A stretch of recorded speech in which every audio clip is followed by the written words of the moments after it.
Hello, friends, and welcome to a haven where we discuss nerdy things with nerdy people. I'm your host, Ryan the Pessimist. And I'm Carlos, the optimist. Are you our co host? I guess by natural elimination. You're really bad at this intro I didn't tell you about. OVP.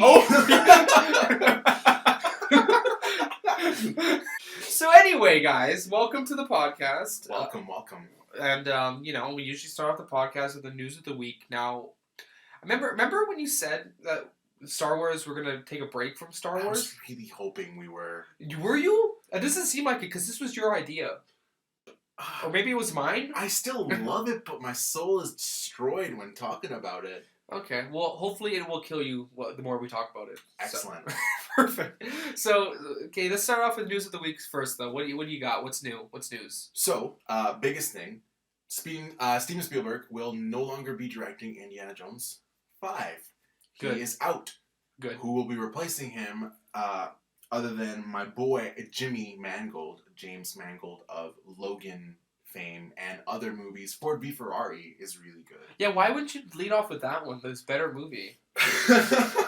Like, Logan's fine and all, but Ford v Ferrari is actually really good. He's got a great filmography, actually, if you look into it. Probably. You may not believe me, but... No, the name sounds familiar. So, obviously, I'm really glad that Steven Spielberg's no longer attached because he hasn't directed a good film in like 10, 15 years. Just seems burnt out, to be honest. Well, he's an old man now. I mean, like, I guess Martin Scorsese is too, but like, he doesn't feel like he's lost it. Whereas Steven Spielberg feels like, I think in the Plinkett review, once he made the reference that he has kids now, I'm like, maybe that's it. Maybe he's more of a family-oriented man. He's just kind of picking things that are interesting and doesn't really care as much anymore. Mm-hmm. I still think the dramatic stuff is good, not great. Okay. Like The Post, Yeah, it's fine. Bridge of Spies, fine. Which we never watched, yeah.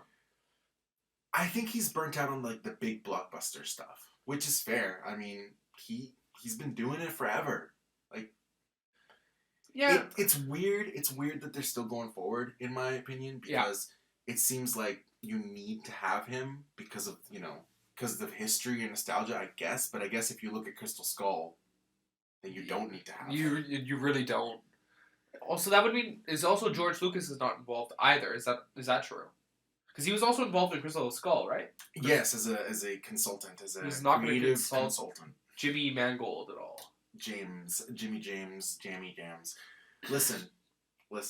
Okay. Mangold is really good at doing that whole like old man walking off into the sunset type story. You know what I mean? Like those kinds of send offs. So I'm excited because I think he's a good director. Like he's probably the only modern working director that I can think of I would want to see replace Spielberg if you have to. I have an idea. Since this is supposed to be an action adventure show, I would probably have Matthew Vaughn because he makes some of the most visually spectacular action scenes. He has very, very good choreography and great camera work. So I would very much like him. And then again, we shouldn't have this movie.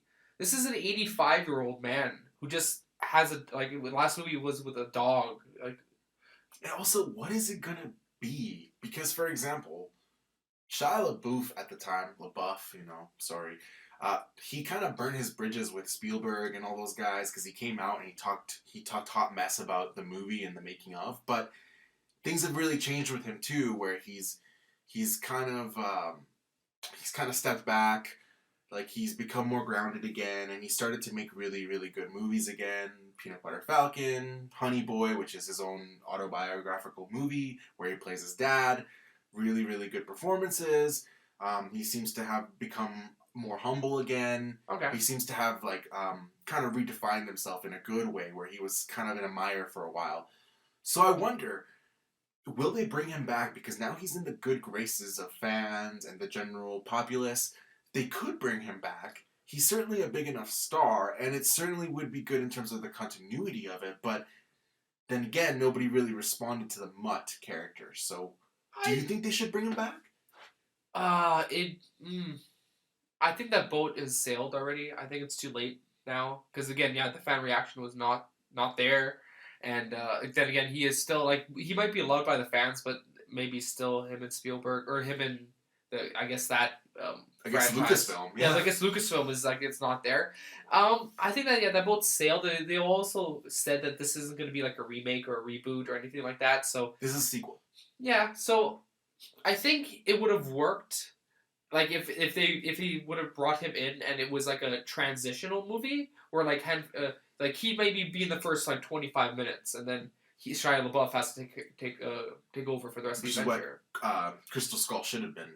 Should have been the transition movie. Yeah, it should have 100%. I still think this movie can work if we go Last Crusade almost with it, where he plays. Bring out Sean Connery's corpse and have him act across that. Oh my god. No. What I mean is, I'd like to see Harrison Ford take on the Sean Connery role, if you know what I mean. Okay. And to that effect, I personally would like to bring Mutt back because just for the continuity of it, it would make a lot of sense. I don't want to throw away Crystal Skull just because it was bad. Like, I don't think you can do that. That's not. It's still a sequel in the franchise. Like, but you don't have to have everything connected all the time. Like, Temple of Doom is kind of in its own area, and like there's no references constantly to Temple of Doom in the other films. So like they exist in their own films. So yes, the third one does have the mother from the first movie, but it doesn't have to connect. And I think maybe they should go with like a young architect or something, a young up and comer who enlists Indiana Jones into Harrison Ford, enlist him into the adventure. I think that would be fun. So, but you're thinking about it the same vein that I am, where we're going, where like he's the minimal role. Like he takes a step back. He is more the mentor. He's teaching the kid. But again, that was the last film, so we can't really do that again. This is the problem. Now, Ryan, I know you're not a fan of like fan casting or stunt casting, but I have to ask you. Yeah. Who would you want it to be? Because we're not talking about now someone that's gonna necessarily take over the mantle. Or would you like it to be a pass on the mantle movie still? Or would you like it to be a different character that's just working with him?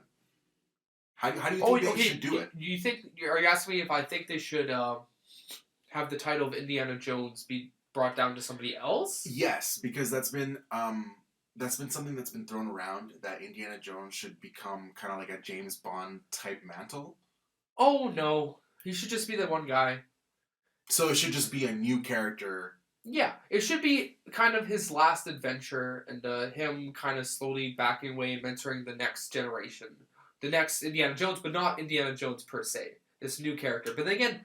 It just feels like Crystal Skull all over again, which is what that movie was doing. So, like, they can't do that, and so I don't know what they're going to do. It's just going to be...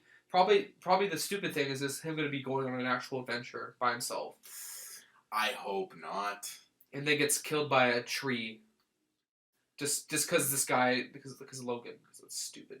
Who would you have wanted to see take over as kind of like the proto-Indiana Jones for the next generation?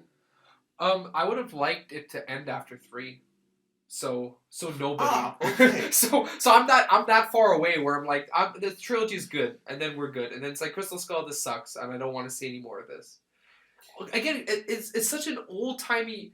We've moved past that era now in terms of action films. Yes. So it's weird to kind of stay here. We need to move on. We need something new and something different. That's why Crystal Skull also doesn't work, because it does feel like it's trying to be those films, but it's less successful at it. So they should just stop. And I don't want a new Indiana Jones. I don't want a reboot. I just want them to be done, and then move on. I have a question for you.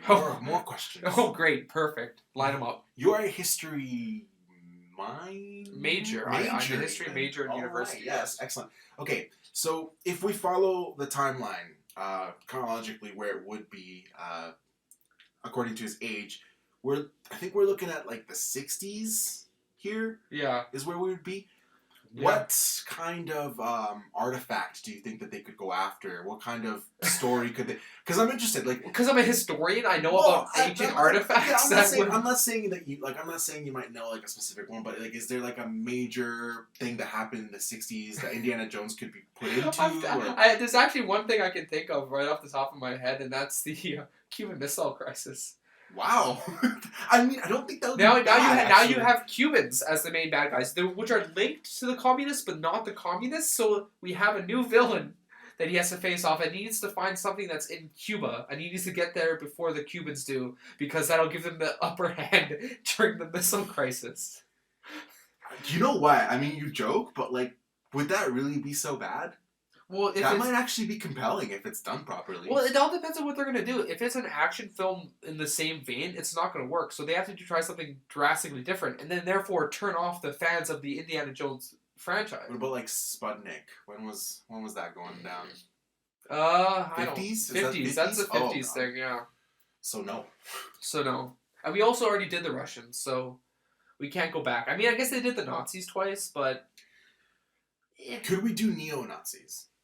well, no, because in the timeline it's the 60s, right? It has to be in the 60s or 70s. It should be, yes. So not really.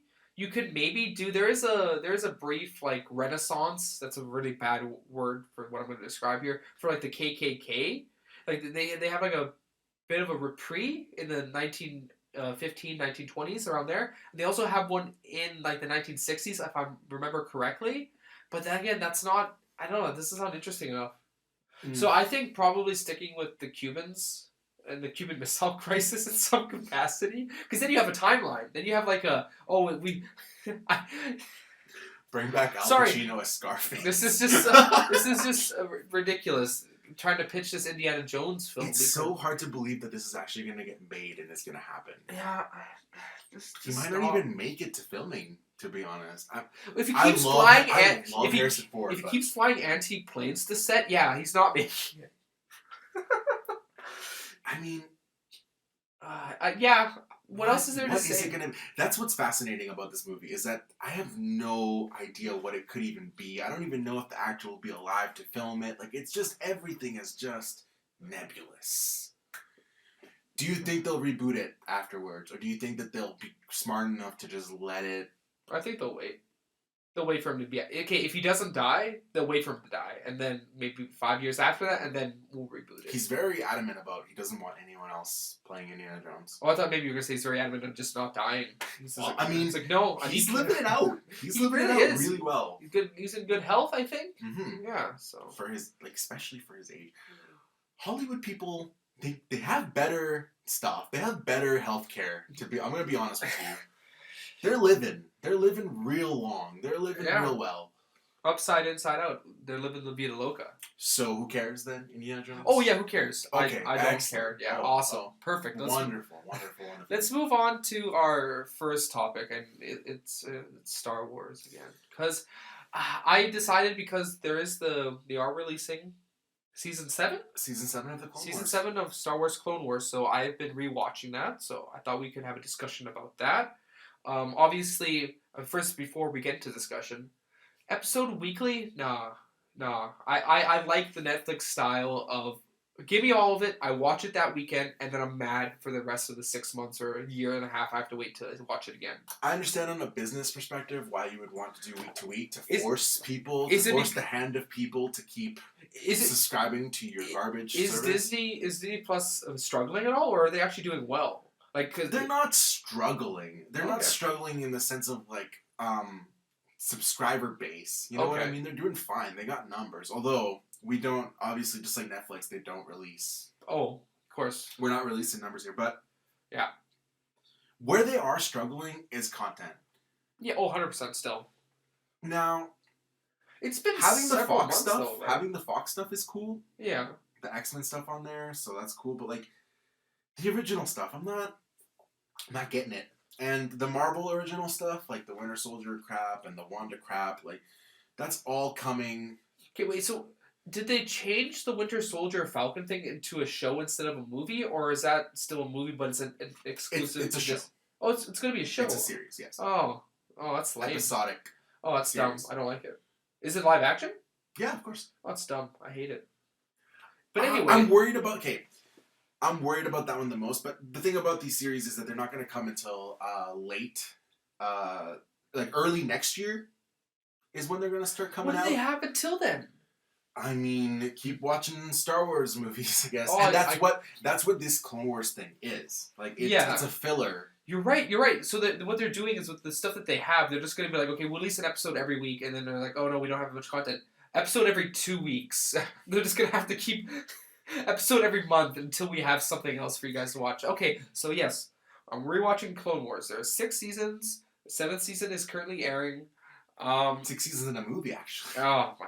Let's hope for Community. Let's hope. So. But we don't talk about the movie. It's No. awful. So Clone Wars. Yes. Overall, I'd say it's a pretty good show. In terms of the content that we get. In terms Pretty of, good? Pretty good. You wouldn't say great? I wouldn't say great. Now, the general premise of Clone Wars is kind of it resides in the 3 years of the Clone War. So we get to see all the battles that took place and all that kind of stuff. Now, it's very interesting. Actually, one of the first positives is that it kind of focuses a lot on the clones. We get to kind of see all the individual characteristics that these clones have, and like we actually kind of can tell which clone is which based on like how they act and stuff like that. So I thought that was very interesting to have that. We also have the very good building of the relationship between the clones and the Jedi, which does make the eventual betrayal that more upsetting. Mm-hmm. So with that's all good. There's a lot of great, obviously, war stories that are told. It's impressive what it was able to do because this is an example of retconning done properly. Yeah. To where the prequels came out, people didn't like them. There was a lot to be desired. Yeah. There's a lot that wasn't on the screen. Say what you will about the acting and whether or not it was intentional or whether or not it was awful or whatever. Yeah. But what the Clone Wars does is it fleshes that stuff out in a very, very satisfying way. Now, for me, the show is great. I think the show is great. Oh. It's not excellent. It's not perfect. It's got its problems. We'll get into it. Yeah, we'll get into it.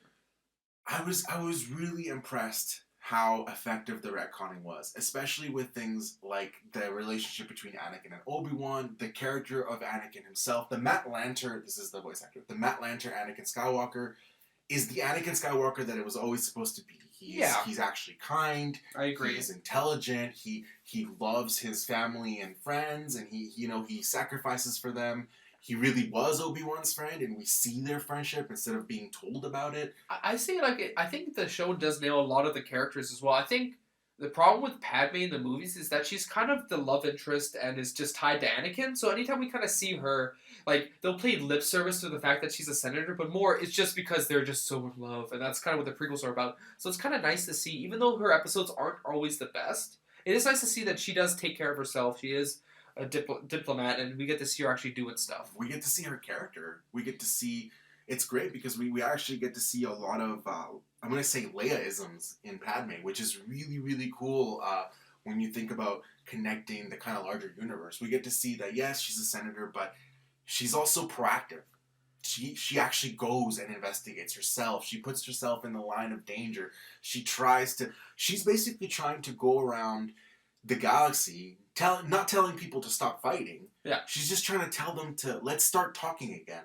Let's try to talk this out so we can figure out what we're going to do here. So but through Padme, we also get the excellent world building that was excellent in the prequels is expanded upon here. We get like the banking clan and like a lot of political machinations of the Confederacy versus the Republic and how Palpatine pulls the strings, and it's all just really, really well executed, in my opinion. Well, yeah, no, I think the main thing that the biggest takeaway that you can take from the Clone Wars is that it's really good at fleshing everything out. Again, the prequels don't work very well. This kind of helps that. And another way it does that is by showing us a lot of the characters that are just standing around in the background a lot of the time in the prequels. So a lot of the Jedi Council members actually get screen time. They actually get to have episodes that are dedicated to themselves. Not as much, and we'll get into that eventually, but we do get to see that.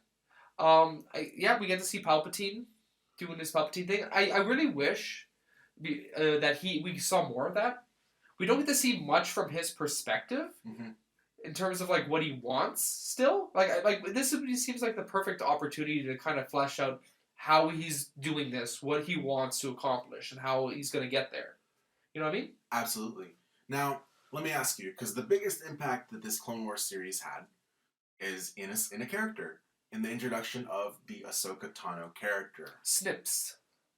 Did you watch the movie first? Did you watch the movie in 2008? I've never seen the movie. I've heard it's actually really bad and should not be watched. So I've never seen it. It's not as bad as people make it out to be. It's basically like two Episodes? It's like 2 episodes of the series that are like all right. Oh, okay. They're not bad episodes of the series.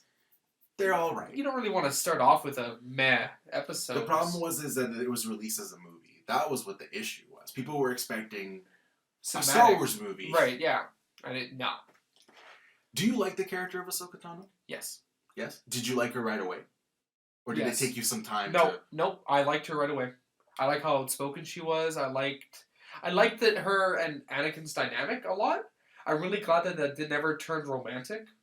Because I was concerned, like, oh, is it going to become like a weird love triangle where she loves him and he loves Padme and it's whatever dumb nonsense. No, I like that she's strong and not arrogant, but like obviously she's in training still, so she still has like, she's a little hard-headed when it comes to certain things. Mm-hmm.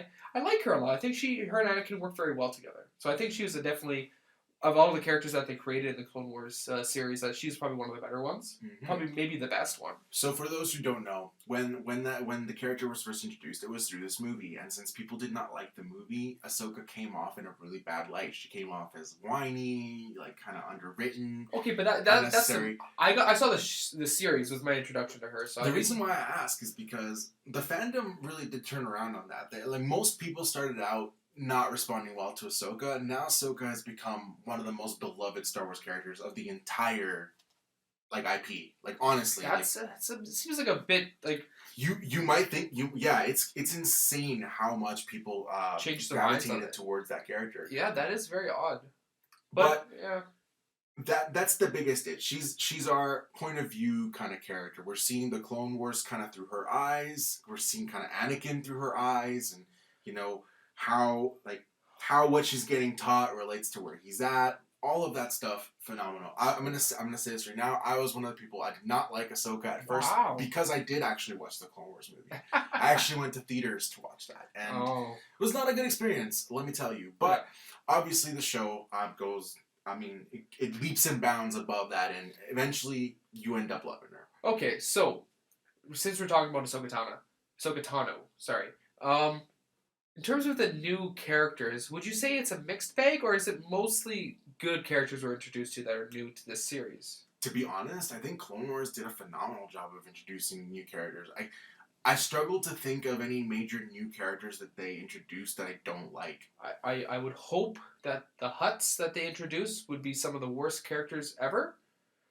And I'm surprised you've not mentioned that. You're not a fan of Zero the Hutt? No, the Kentucky Southern Belle. It's supposed to be a Truman Capote thing. Did you know that? I did not know that. Weird. But also why? Because George Lucas is weird. But why? This is another huge thing that people don't even know about Clone Wars. George Lucas was heavily involved in the making of Clone Wars. That's why there's so many Jar Jar episodes. I mean, actually, yeah. yeah. There's no way he's not. It's funny. Like I've read some of the writers talking about like the experience of writing and working with George, and they were bold. I mean, they would tell him like, "Hey, George, people really didn't respond well to Jar Jar," and then he'd be like, "Throw him in anyway. We're gonna have him here." You guys don't have a Jar Jar Binks episode yet. You better just make one right now. Make one where he's a Jedi Master. But it's really cool because throughout the entire initial run of the series, he was in the writers' room for every episode. He was heavily involved. He was mentoring Filoni, which is another one of the reasons why people think that Filoni should take over the creative side of Lucasfilm. But that's neither here nor there. Right. So another positive I think for the show is that the animation, specifically location, we get to see a lot of great new looking locations, a lot of great creatures, a lot of great planets. I think the settings are very unique and diverse. So we get to see a lot of old settings that are in this new animation look very interesting. So you like the animation? That side, I've been very specific on what I'm complimenting here because now let's move on to things I don't like about the show because there's a good amount of them. There's a reason why it's just good and not great. The writing is good. I'll also say that before everyone. The writing is pretty good, especially because this is supposed to kind of be an in-between for kids and maybe not adults, but teenagers. So the writing's there and it's pretty good. So, things I don't like. The characters, I don't like the character models at all. A lot of them are odd looking. Yoda's looks weird. Yoda looks really weird. The Saj looks kind of like everyone looks kind of I don't want to say boxy, but there's something weird about them that I cannot place that I do not like style wise, stylistically Yeah. wise. So that's one of the major sticking points. A lot of people do not like this animation style. Yes, I'm kind of with them because, especially like in terms of lightsaber combat. Now I love seeing lightsaber combat, and I think the show, in terms of depicting styles, does that very well. But it almost feels like there's no weight or anything. When people use the force and they get sent back, it doesn't look like like there's much impact. It's hard to explain, but you don't feel it. You It don't doesn't feel it. Yeah, there's something missing there. Now this takes me to the I can't ever say his name. Gennady Trotsky or Trotsky. He's the guy who does Samurai Jack. He took on he did a Clone Wars series ish, a series of vignettes, I'd say. Right. And like those ones, the action you could feel it. Like that's what he's really known for is his ability to depict, use sound and sound effects and even the animation cinematography. itself, Yeah, and the cinematography has style. Even though it's a weird style, the characters look kind of weird. I like the style. I think it's very unique. And that one, the combat feels really good. And like this one, again, like the combat's pretty meh. So that's my feelings on the animation, as a whole. I like the animation well enough, but I do agree with you, especially about the weight of things. Like it's very much like, Anakin will do a big force push, things will go back, but you don't feel the impacts. Yeah. It gets better, certainly, I think. I think if you compare season 1 to season 6, Okay. I mean, I think they eventually did manage to get as much out of that style as you could, but I think it does hold back the show. Now, Yeah. this is something interesting, and this is a good place to bring this up. The new season 7 of Clone Wars, boy, did they get that Disney money. Let me tell you, son, that animation, it's still the same style of animation. Yeah. So if you didn't like it, you're still not going to like it because it's the same. What? But it is the best version of that style that it could be. Like, it's polished to the max. Okay. It looks way, way better than even season 6. That's something that I was really, really taken aback by, honestly. I didn't think that they were going to get that much money, honestly. Sure. I didn't think that they were going to put in as much into the budget. Yeah. I didn't think it was going to be such a stark contrast to what's come before. But I mean that in a positive way, where I was honestly pretty impressed. Okay. Impressive. Most impressive. So, yeah, animation is a mixed bag. Obviously, I think they nail landscapes and stuff like that. I think that all that stuff looks good. But yeah, when it comes to models and actual depicting of fights, it's not good. Another thing which really holds back the series is its inconsistency. Now, this show, for the most part, we do have part 1s to part 4s, I think, sometimes. But it is episodic. Mm-hmm. So therefore, you're already in a bad position because now you can kind of pick and choose which ones you like better based on the nature of the show. And there's a lot of filler episodes, and there's a lot of episodes that are just, why am I watching this today? A lot. Especially the early seasons have a lot of filler in them. Oh, 100%. So there's a lot of episodes with, unfortunately, I was just praising Padme, but a lot of her stuff is not that interesting because we're getting kind of like a lower level of how delegates work and stuff like that. It's not as interesting, and also she's usually paired with like Jar Jar, so like they kind of just throw her under the bus with him. And then there's also just Jar Jar episodes, and he brings down most episodes he's in. I can't think of one where it works other than the Mace Windu one where he's paired with Mace Windu, and that's just because it works. Kinda. It's weird. Okay. So, one of the things about this is that, for those who don't know, Clone Wars was not aired in chronological order. Oh, right, It was aired out of order, which is weird. Why do shows do that? That doesn't make any sense to me. It's the worst decision ever. And even being brought over to Disney Plus, I just assumed that they would just put it in chronological order. They still didn't. Do yourselves a favor. If you're doing the rewatch for season 7, make sure you find the list of chronological episodes in that order, because it does actually make a difference to the feeling of the overall show. When you're just watching in the order that it was aired, sometimes stuff happens where you're like, we've already talked about this in Well, yeah, because I know, like, literally the first episode We have I don't know what the guy, the junk dealer who owned Anakin. Watto. Watto, yeah. We have Watto's race, and basically Yoda makes Toydarians? Sure. So like we have Yoda. Like the whole idea is like Yoda is trying to get to him, and if he gets to him, he'll listen to him. And if the Separatists are able to catch him, they'll side with the Separatists. So like there's that episode where they basically they join the Republic. That's kind of the end of the episode.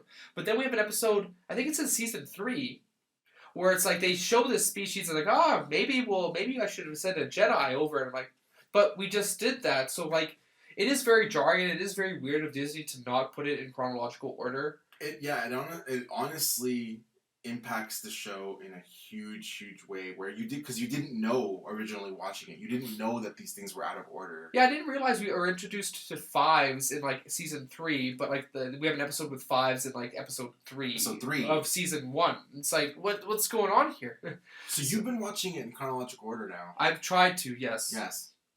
How do you feel? Well, do you notice the difference? Are you noticing? Well, I noticed that if I were to have watched it regular, I would be like, this is very weird. Why is this set like a year, or like why is this set like a couple months before this episode? This doesn't make any sense.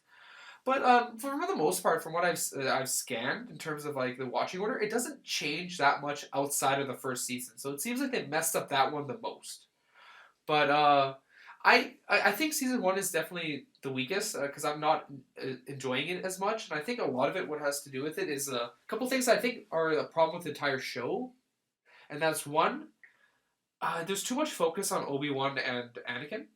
I feel like this was a great opportunity to, since we have all the other Jedi characters, to have them be more part of the story and have them doing stuff. But it does feel like the Obi-Wan and Anakin show a lot of the time with Ahsoka Tano, obviously. So I feel like that's a missed opportunity.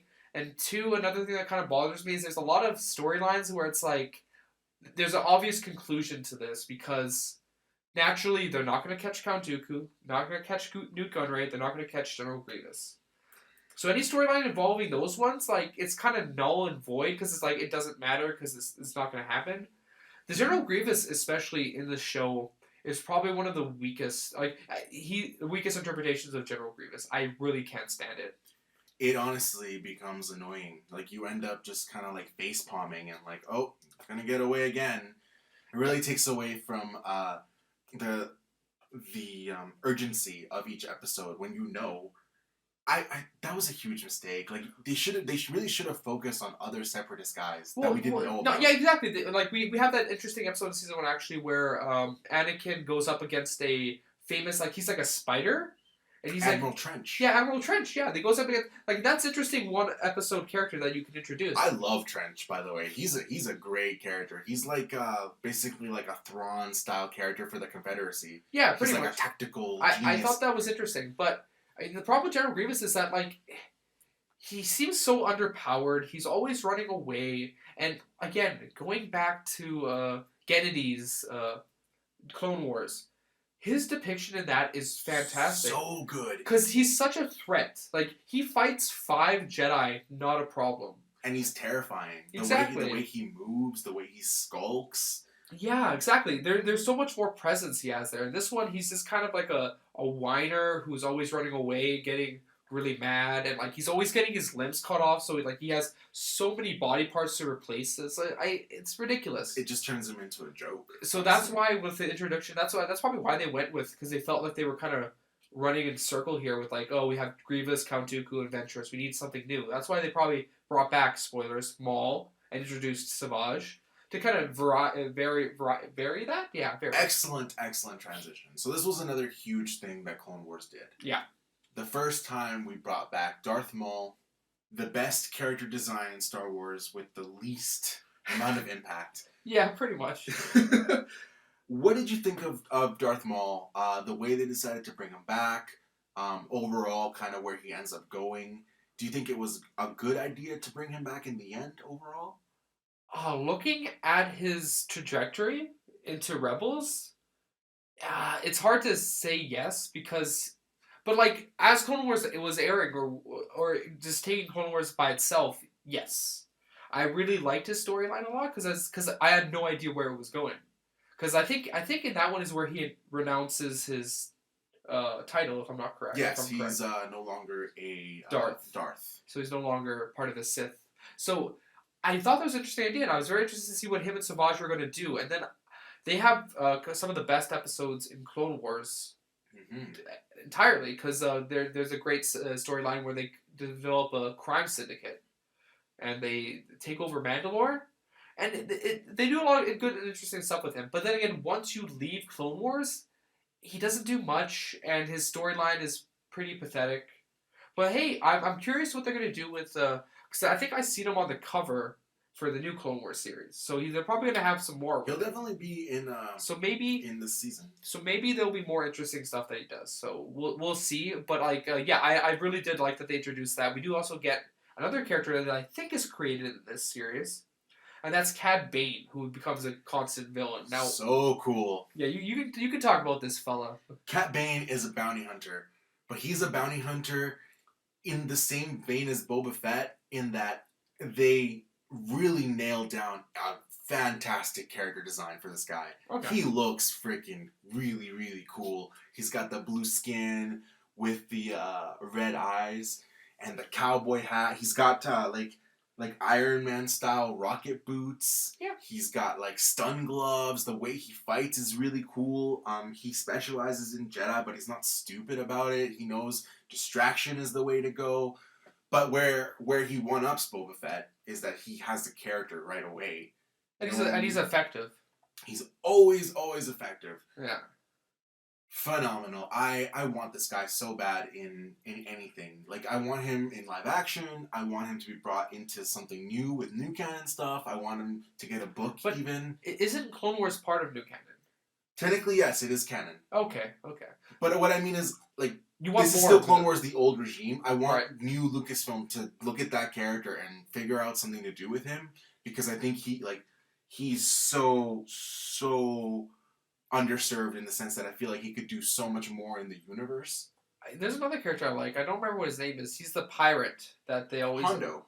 Yeah, Hondo Anaka. I really like him. I think he's a fantastic. fun design. They did bring him back in Rebels too. You're right. He's all over that. I just don't like to think about Rebels.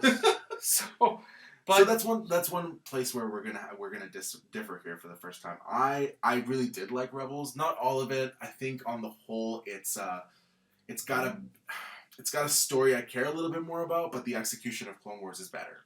The animation is better. The general I think plotting and pacing is better. Yeah, I think anything that that Rebels does well, it had to take from something else. That anything that's original to Rebels is not that good.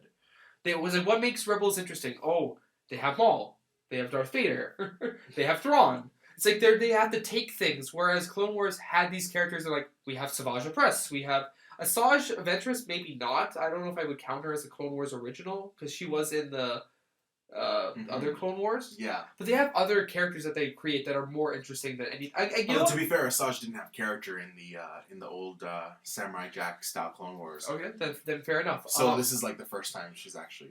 I guess the only one you can make an argument for was maybe the Grand Inquisitor, who I thought was a very interesting villain. So that's the only argument. So then, and also I think Rebels, the writing is a step down. And that's fair. It's hitting a younger audience, and because I'm not a younger audience, it doesn't appeal to me as much. So that's definitely fair. So yeah, Clone Wars overall, I think it's a good show. Has some good storylines, some great arcs, great characters. It's just very inconsistent. A lot of filler. There's like a 4-part episode with the droids, and there's like an episode where they go to the spotlight. There's so much wasted time where we could have, and also some ridiculous storylines with Zero the Hutt and Planet Hutta. Zero Fett. I would never want to see that. So, oh god. Yeah, it's a good show. I will probably continue to watch it and catch up, and then we can maybe talk about season 7. Do you have any final thoughts on Clone Wars? Final thoughts on Clone Wars is that you guys have to remember that this was another kind of time where we weren't necessarily going to get more Star Wars. Okay. You know what I mean? Like, yeah. This was after the prequel trilogy had concluded. This was our Star Wars, and I think where it excels is that it's got the spirit of Star Wars down pat, like in the writing, in the mythology, in what the stories that they choose to tell. I really like the little intros, the little like catchphrases Oh, that they have for like the almost like the lessons or like Mhm, the yes, they have the the moral lesson of the episode in yeah, this quick little like snippet, like haiku thing at the beginning. yeah. I also like the old style like announcer guy, like I that do 40s too. radio thing. And he's like the admiral of the show. Danger in the outer sieges. Like Yeah. I love that Do you stuff. remember Legend of Korra? Legend of Korra also had that, and I thought that was great for So the show. effective. It It's is. a good example of what do we do if we don't have an opening crawl. Like instead of just Rogue One-ing it. Theirs is a fun way of doing it. You still have the you still have that part, and then you have the yeah. I think they did that much better than Rogue One or any other Star Wars who does not have a scroll. Mm-hmm. So something I want to talk about with Clone Wars is that it first had a 5-season run, and then the 6th season was a Netflix revival thing. And now they get revival by Disney, and then Revival then another season after that's gonna be revived by Amazon Prime. So the 6th season of the Clone Wars is really weird in that really good way, where it's like weird Force stuff. yeah, Like it's like Yoda going to the Wellspring of Life planet, meeting the Wills, learning how to become a Force ghost. Is season 6 with with Father? Yeah, it has the Mortis. It has that one. That's in season 6. That might be a season 5 thing actually. Yeah, maybe it is, but still, season 6 is. I think season 6 was really good. We introduced the actual chips, and we kind of get a better understanding how the chips work with the clone troopers. Mm-hmm. But yeah, that was a great retcon, by the way. The whole they had like inhibitor chips in them. Yeah. Again, that's like when a reveal, like that's a retcon that's effective. It doesn't tarnish anything that came before. It only enhances, and that's what I'll say. Ultimately, watching Clone Wars enhances the prequels. It enhances Episode 2. It enhances Episode 3 because we get to see the fulfillment of what we were promised. That's something that I think Star Wars needs to do again. Like, it needs to figure out which stories need to be told, which stories can actually grow the universe and expand, rather than which stories will make the most money or which stories will get the most eyes on it. Lastly, I want to point out some really amazing lightsaber fights. Some of the highlights. I think my favorite lightsaber fight in all of Clone Wars is Savage Opress, Darth Maul versus the Emperor. Yeah.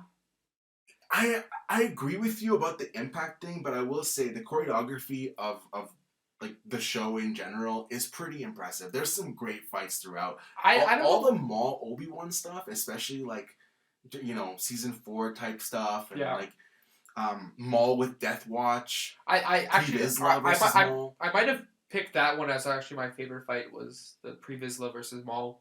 I like that fight a lot. But yeah. And then I guess season 7, if I could quickly. Oh, if you could quickly, you very quickly. We've only had 2 episodes, but one thing I noticed right away is that we're not wasting any time. These episodes are not filler episodes. We are dealing entirely with character, with the major clones, with the major characters right away. Spoilers: Padme, Anakin, Obi-Wan have already been in the show. That wasn't spoilers at all. Well, I mean, just to say, like, we're focusing on them again, but this is How was that a spoiler? I was just saying that this was the Obi-Wan and Anakin show. And you tell me the first thing is that there's an Obi-Wan and Anakin are in the goddamn show. Yeah, but it just goes to show like they're just not wasting any time. And also we're coming up to Revenge of the Sith. So that's one thing that the original Clone Wars series did, is that it ended right at the beginning of Sith. Oh, yes, that was so good. Actually, I enjoyed that explanation for General Grievous over the one that we get in this one. Yes, the Mace Windu crushes his breathing, his lungs or something. Continuity can be effective if done properly. Easter eggs can be so effective if done properly. You know what Clone Wars should do? It should just continue on and just do Revenge of the Sith and just kind of make that one canon instead. Interesting you should bring that up. We're not... The trailer suggests that we're going to go a little bit past Sith. Ooh. But unconfirmed. Okay. Unconfirmed. Hard to say. Okay. So, I think that's it for Star Wars. You are now satisfied. Now it's time to satisfy me. Because you've been making it a point to make this a Star Wars podcast, and this is where I put my foot down, and I bring back Star Trek. Yes. So, surprisingly, you have been watching a show called TNG, and for those who don't know what TNG stands for, it is the Next Generation. So, Carlos, Next Generation, What are your thoughts? This is gonna be your first impressions, I imagine. He says surprisingly because Ryan's been trying to get me to watch TNG for years now. I think something Years like that. now. Yeah. I will say right now, just on the podcast on air, I was wrong to wait as long as I did. Oh yeah, yes. You were right to tell me to watch it. 100%. And just broad strokes, it is so much better than I ever thought it was going to be. And that's something that I wasn't expecting, I wasn't ready for, because you have to understand, I know a lot about Star Trek and TNG in general, just through like cultural osmosis and just through like being like, best friends with you and how deep you got into Trek. And we have other friends that are also very, very deep into Trek. And just absorbing through years of conversations, debates, discussion, which is what nerdy people do with this kind of stuff.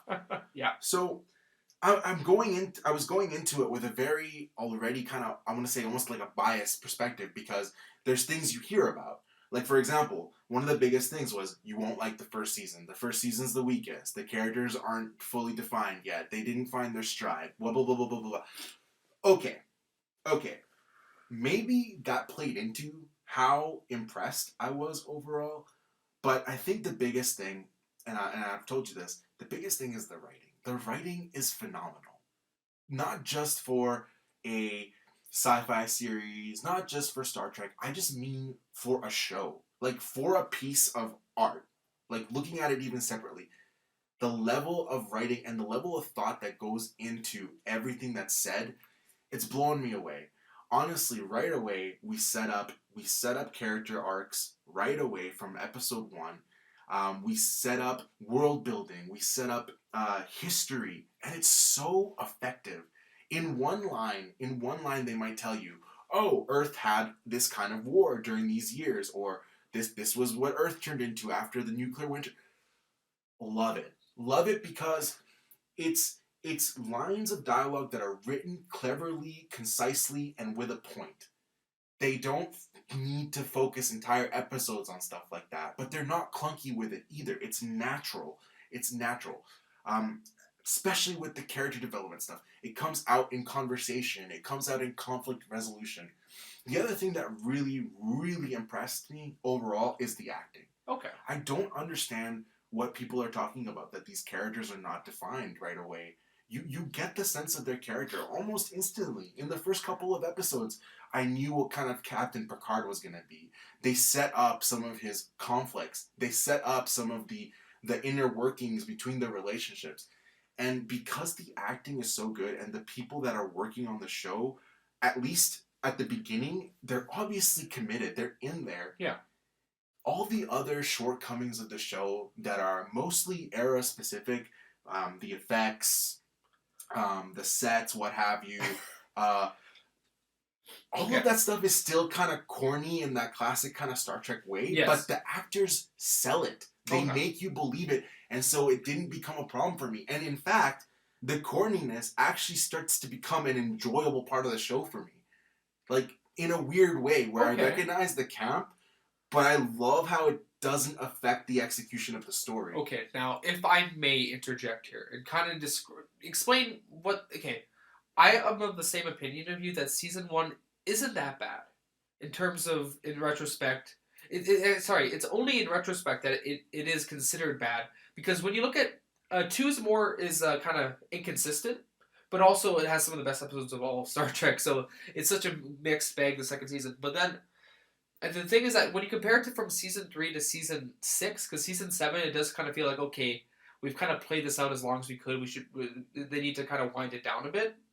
I think in retrospect, the Season 1, I can see why people would say it's the weakest one. I still think it is the weakest one, but that's, again, the fact that it's still, you like it so much. I also liked it very much when I was watching it, because I thought it was a good introduction to all the characters. It's just that everything is better defined by Season 3.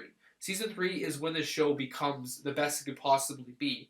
Also, maybe debatably the best Star Trek ever, from Season 3 to Season 6. So I think in retrospect is where that people make that. Dude, there are some arguments, though. There are some things that there were a problem with Season 1. I think you mentioned this to me. And that was kind of like, they didn't like how arrogant some characters were when talking. So I think you mentioned that. Picard has times where he comes off a little. Like he's very cocky in the early episodes. He's very much like he's gung ho for to explore, which is really cool. But he's also very much like, hey, we just had this really really intense thing happen, and then he's like, oh, I'm sure we'll have interesting missions. Like, what are you talking about? That's a counter at Farpoint, right? Yeah. Oh boy, yes. So that is something I noticed, but I think it's not as strong as people make it out to be. Oh, probably not. There is another thing that's a problem with season 1 is that it doesn't have an identity yet. Like it has the core there. Yeah. It doesn't have the identity yet because it kind of still feels like they're trying to stay, as you said, the campy Star Trek. They're trying to stay with the 60s Star Trek, but it doesn't really fit well into the late 1980s and early 1990s. So it's kind of, it doesn't blend very well. It doesn't work with the cast that they have. So again, once you reach season 3, the setting is better defined. So I think that's kind of how that's why season 1 is so less regarded. I'm so excited that this is the bad season. You know what I mean? Yeah, that's really interesting. Good. Yeah. This is really good for... Yeah. One of the things that really impressed me is the runtime of the episodes. You never feel it. The pacing doesn't drag for me. And these are like hour long. They're very lengthy episodes. They're 43 minutes. 43, 45 minutes. Essentially an hour. Sure. But it's such a good contrast to kind of what's going on now where you compare it to something like The Mandalorian. Yeah. The reason why it feels so empty sometimes is because we don't have enough time to take our time with things, to develop things. Or they just waste time. Or they just waste time, the little that they have. Yeah. Whereas TNG is very effective in how it uses this time. It's very effective in that we don't have wasteful scenes. Yeah. Usually if we have a scene, it's either plot specific, moving the plot forward, strong character development, or extremely effective world building and setup for future arcs. And I can tell that that's what it is. And that's exciting to me. Okay. It's exciting to me because it's such a breath of fresh air, right? It's such a breath of fresh air to see what happens when writers have a plan, they have goals, they're weaving it early, and I'm going to get payoffs. I'm going to get massive, massive payoffs. Like, for example, early on in the episode where Riker comes aboard, there's a moment where Picard takes him aside and tells him, like, hey, I really want to tell you this thing.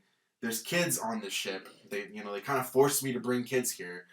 I'm not very good with kids. Please help me not to look like an ass in front of Yeah. I love that. Because that says so much about Picard already in a quick line. It also is establishing their dynamic and it's building the friendships. It's building the character relationships slowly, which is something that is just, I want to say it's almost completely gone in modern day storytelling. Like being able to take your time. I'm sure there are shows, and please, I just mean like in terms of like big budget kind of mainstream mainline stuff. Yeah. It's very, very refreshing that way. Surprisingly good action moments when it does happen. Weirdly, I'm surprised that you would say that. I would say that's one of the weaker things. But this is what I mean, though. I think what's happening to me is that the amazing writing and how quickly I've invested in these characters makes everything better. I can understand the choreography from a technical standpoint is weak, but there's always like reasons why we're fighting. It's like it's going back to like the explanation of why the duel in New Hope is like a good duel, even though nothing happens. It's because it's more about the character stuff. It's always about the character stuff. Yeah, I think like to not talk about the show for a second, go to like Babylon 5.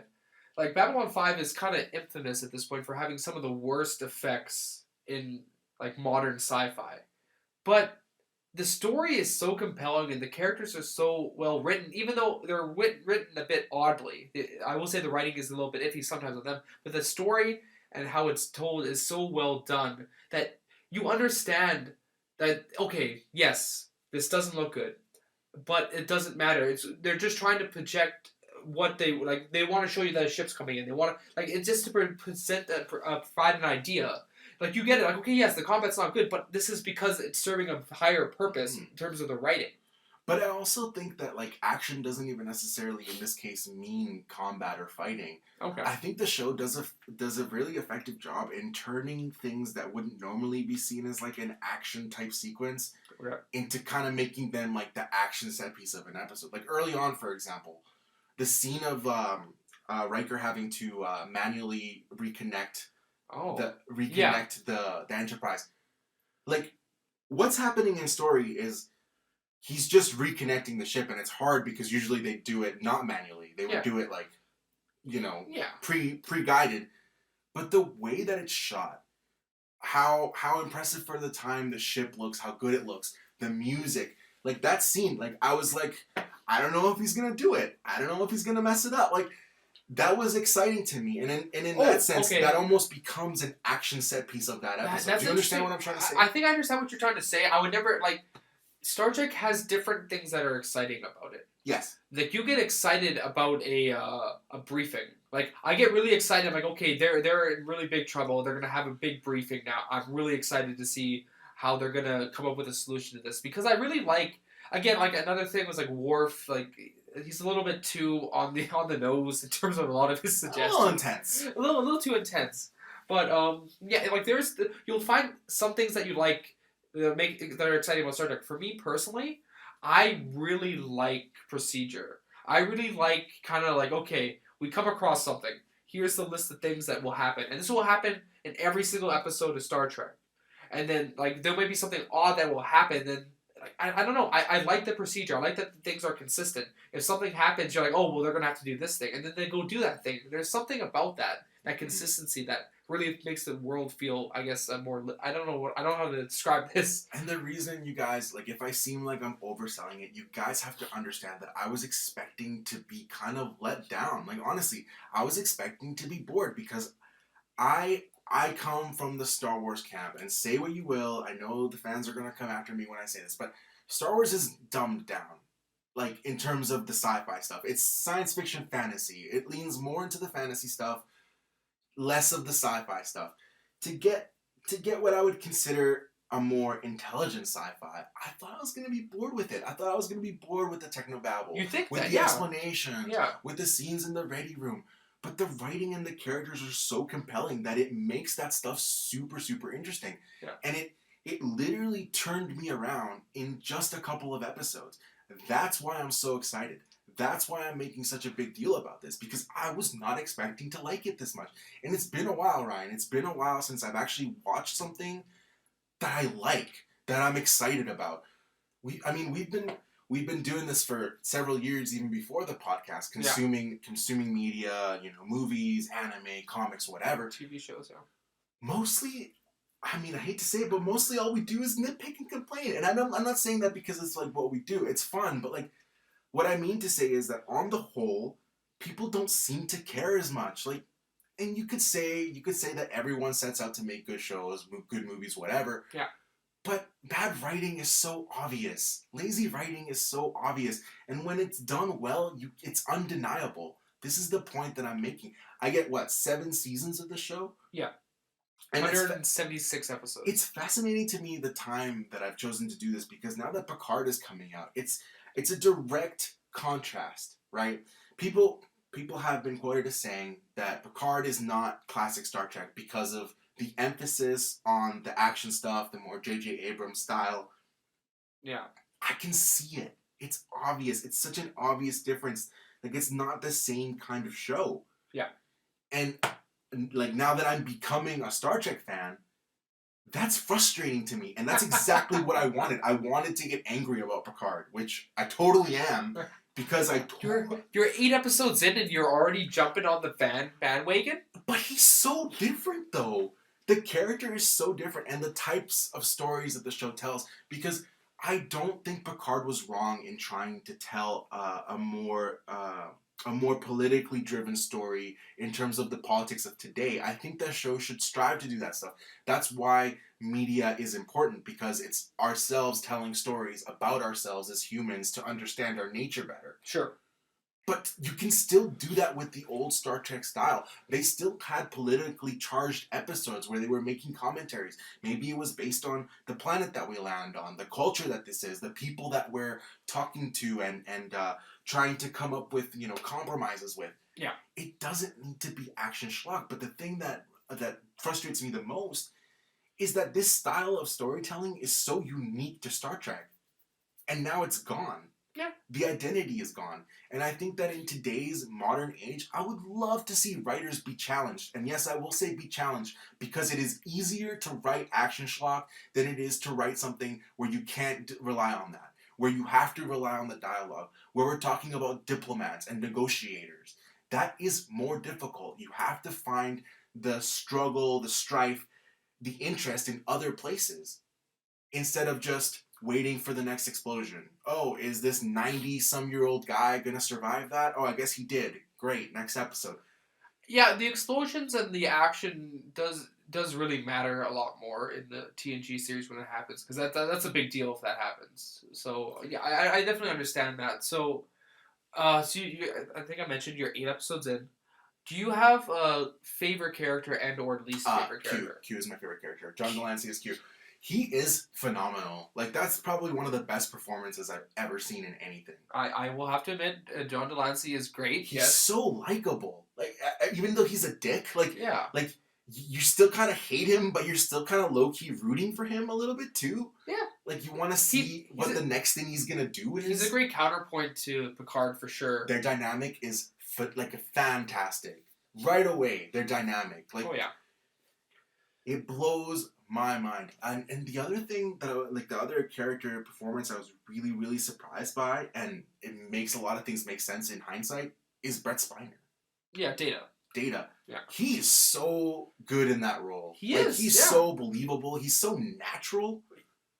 I agree. And it's so satisfying. Like, it's satisfying to watch Data learn. It's satisfying to watch Data ask questions and grow and try to understand people, but also be better than people just out of the nature of how he's made. I do like he is an excuse at times for comic relief, which because for a show like this that takes itself too seriously, you need some kind of and I think he's always been a fun excuse to do that kind of stuff. Mm-hmm. I rather like it. And even that's a great thing to point out, because even the comic relief is smart. It's based on the dialogue. It's like Data maybe might be asking what something Picard made a reference to something or said a word that he doesn't recognize, and he'll ask him about it, or he'll try to figure it out, or he'll look it up himself, and it's funny. Yeah. Like, his fish out of water stuff is funny. Yeah. But it's already naturally in the character. It comes out naturally rather than being forced. Yeah. Going back to Star Wars, people had a problem with the humor in the sequel trilogy because it wasn't natural. It was so forced. It didn't feel like Star Wars. It just felt like we need to have a joke here. I haven't run into an instance of an episode doing something that I felt like, oh, they just needed that here. Or they just wanted a joke here. Or they just needed an action scene here. Yeah. Maybe that'll happen. I don't put it past it because it went for a long time. Okay. But it's not happening right now. Okay. What about yourself? What is your favorite? Who's your favorite character? What is your favorite performance overall? TNG. Just TNG. Favorite character, surprisingly, is Geordi. Surprisingly, is Geordi. Really? But okay. But then, what I think is objectively the best characters is Data and Picard. Those are my two that I think are the best. I love them. But yeah, there's something about Geordi that I really like. You haven't gotten to Geordi yet, because right now he's just a helmsman, I think, or he's just a red shirt. Mm-hmm. If I didn't know that he's gonna become a major character, I wouldn't think that he was a major character. Well, you'd be like, oh, that's just eye guy. Mm-hmm. No guys. Although I will say, early on in the intoxication episode, like, they do point out that he really does want to see normally. Oh yeah. And again, subtlety of the writing, like in one of his first scenes where he's being checked to see if anything's wrong with him. Yeah. They make mention of the fact that actually the visor causes him pain, to use it. It's like a quick line where Dr. Crusher is like, oh, well, doesn't that mean that you're in pain all the time? Like you have to try to find an alternative for this. And then Geordi gives reasons why alternative things wouldn't work. Yeah. I remember that. He needs to see this way to be as effective of an officer as he is. Yeah. That's fascinating. He's got a little bit of a Darth Vader thing going on there. Yeah, I'd like to talk more about it, but I'm gonna wait for you to actually get there. We're getting there. So okay, but then now, is there any kind of criticisms you have thus far of the show? Because you've been nothing but praising this show. There must be some But that's things. the thing. Like I do recognize the shortcomings. Like it is very much of its time where it Yes. feels like a TV set. Like Oh yeah. it definitely feels TV. Like obviously the effects are not really there. Like you know what I mean. And there's the production stuff that you could point to, like the reusing of sets. You know what I mean? Like they always have the same kind of town square where they just kind of like shift some stuff around. It's whatever. Yeah. Yeah. Of But course. the reason why I don't put it as a fault of the show or a negative is because even though it is a negative, the show actually is so good that it makes you look past those things. Oh, yeah. Or it makes you actually start to appreciate those things, which is something I don't think I've ever seen in anything I've watched. Like I've never seen a show where I noticed something was objectively bad, like saying this is a bad effect, and the show, like the writing of the movie or show was good enough to make me be like, ah. But that's actually like I kind of like that now. I've had shows where you don't notice it or you don't mind or you Okay. know it's still there. Yeah. But TNG is actually like making the shortcomings endearing to me. Do you understand what I'm trying to say? I do. The writing is enhancing the things that you would have immediately grabbed on as being bad. Mm-hmm. I really wish I would have watched this sooner in my life. I'm gonna be honest with So you. another thing that I think we forget to mention, we kind of keep talking around this character, and this character is very infamous in the Star Trek community, and this is Wesley Crusher. Now, you've encountered a Wesley Crusher at this point. What is your thoughts on him? It's hard to say. I like what they're trying to go for. I like his character dynamic with Picard.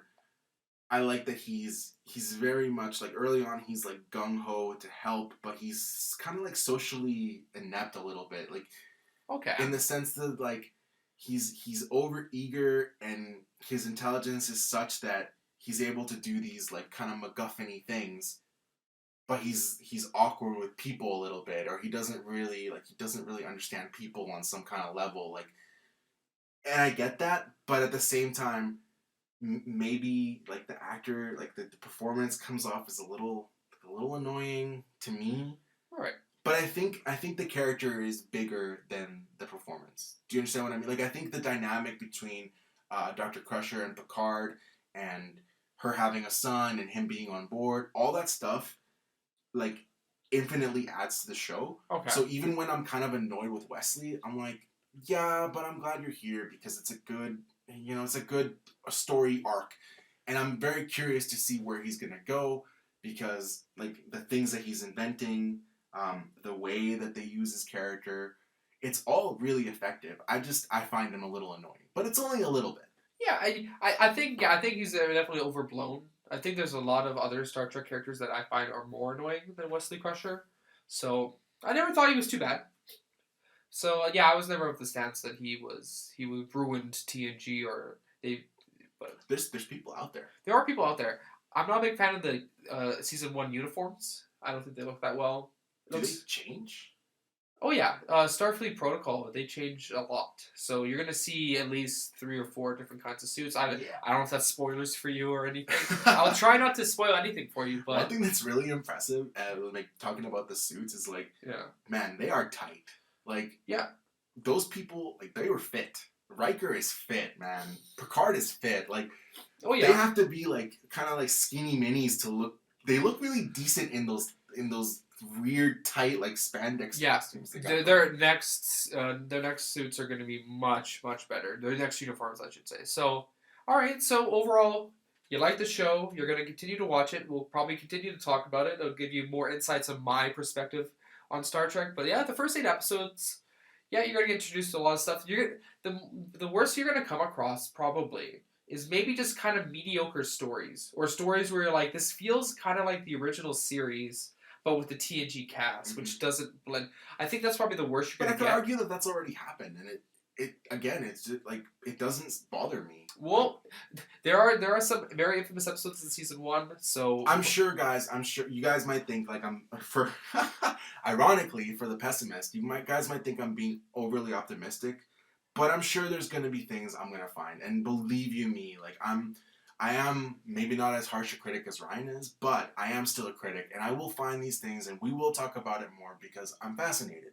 And I'll tell you now, like, I'm gonna watch all the series now. Like, I'm in. Wait, all of the Star Trek series. So that's Deep Space Nine, Voyager, Enterprise. I'm not gonna watch Discovery, and I'm not gonna watch Picard. Well, I'll watch video like.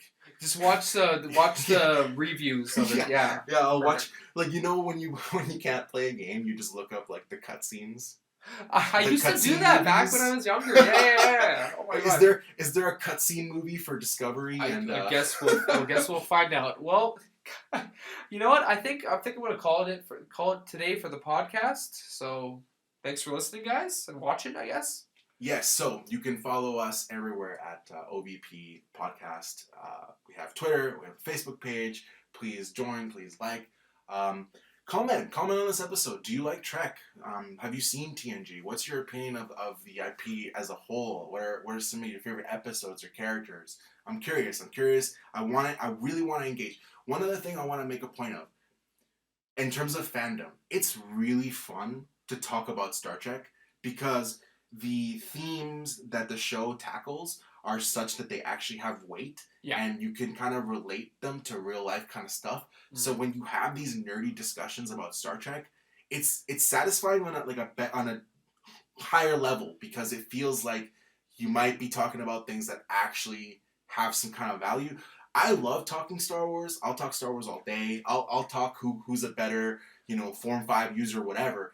But end of the day, like that's not like it's not going to be applied to like larger kind of life stuff, and I think that's different for this fan. The answer is obviously Darth Vader is the best gem fighter. The answer is Darth Bane, actually. Darth Vader is much better, but I think we should, if once you've seen more TNG, I think it'd be very interesting to have a Star Wars versus Star Trek discussion. Oh, we're doing that. A comparison and a contrast. So yeah, I think you guys, I might actually flip and like totally become a Star Trek fan. And I might just become a Star Wars fan. That's not gonna happen. the quality is not there. No, it's not. It's really not. Well, thanks for listening, guys. I think someone's supposed to be shilling over there. He's not doing it. I did. Oh, yeah. Ryan's YouTube channel, Glass Half Empty. New review coming soon, next week, tomorrow. Or maybe it's already out. We don't know. Maybe it's already out. When did we film this? Who knows? We're in a time.